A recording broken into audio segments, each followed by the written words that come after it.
This video was first seen by patrons a few days ago. If you would like to be able to see these videos a few days earlier, please consider becoming a patron.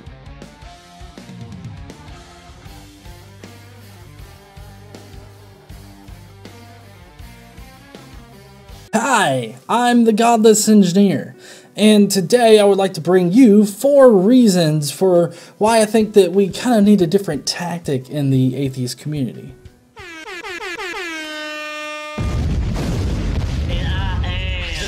Engineer, a conscious pioneer, a logic general, a reason brigadier.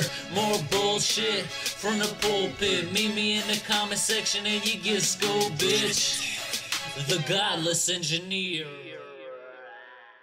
Recently, Hemant Mehta wrote an article that was in response to another article about that was complaining about why we're not constantly just debunking the same Christian propaganda over and over and over again. And he lays out a lot of good points. I've got it linked down below. I highly suggest you go and you look at it, read it, see what you think. But here's what I draw from Hemant's article. And honestly, I see a lot of things that I'm doing right now that play into his opinion. And I've been able to recognize it without even really knowing it. For one thing, shit has just been done and then repeated and then done again.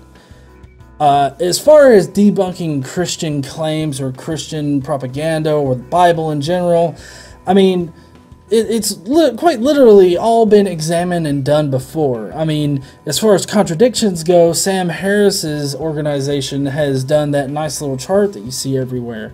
That was actually a version of that chart that I kind of put together, was one of my first big hit images on the Atheist Bible commentary. See, the thing is that after a while, stuff gets repetitive. I mean, sure, new atheists are coming into the fold and you're bringing it to their attention, and I do believe that that is a very important thing, but at the same time, I think that we need to go a little bit farther and try to do a little bit more with the information that we already know. We already have the tools, but now we need to know how to use those tools.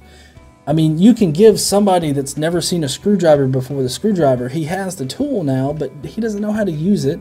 That brings me to my next point, or the next realization that I've had, is that while debunking creationist or Christian crap is a very vital and important thing in general, I think that relating those particular things to current events or current discussions that are being had is also just as important. And honestly, I think that that is what we need to focus on. I think that we need to go with the tools that we already have against Christians. Unless, you know, of course, if Christians bring up some kind of newfangled argument, we'll need to, you know, tackle it. But we can tackle it with the tools that we already have. And so, you know, if we relate those to current events, if we relate those to current conversations that are having, I think that we can do more, that we can teach easier.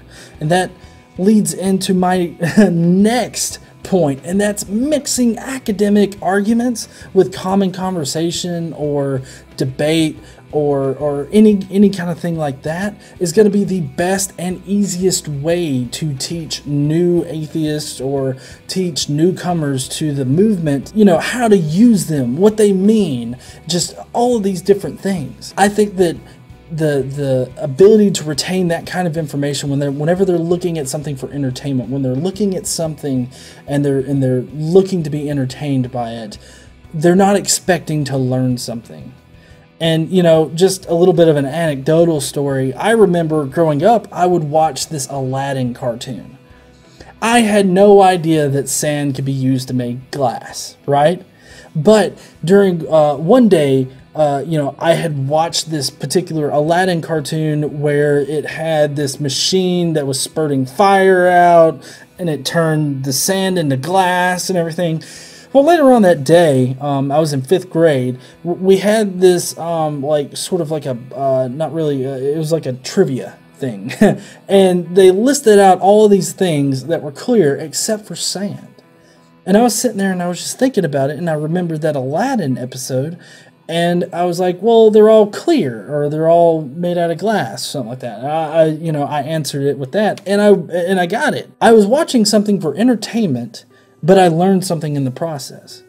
I think that that is the best way that we need to go about disseminating the information, showing people how to use it, how it relates to their current and daily lives. They will learn things a lot quicker that way.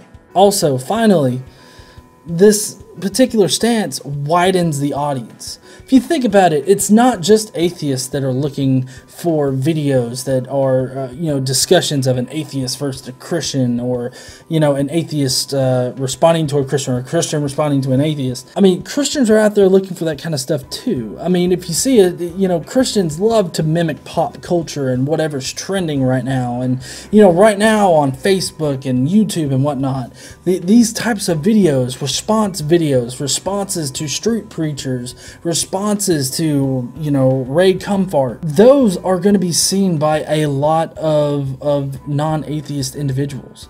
And that is really the crowd that we need to focus on. We need to focus on the nuns, and we need to focus on these people that are not just going to be some kind of echo chamber of our own thoughts. Let me know what you think down below. I would love to hear your commentary on the article and on my opinions I laid out here.